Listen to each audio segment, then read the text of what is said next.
இன்றைக்கி வந்து சண்டே.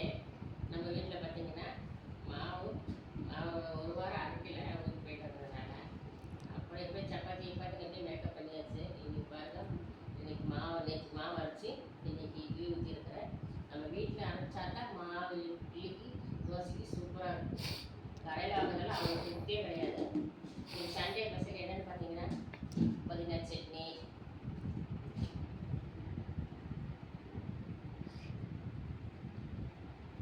ஏன்னா புதினா சட்னி எனக்கு ரொம்ப பிடிக்கும். புதினா சட்னி வந்து ரத்தத்தை சுத்தம் பண்ணும், பசி தூண்டும். அது மட்டும் இல்லைங்க, முடி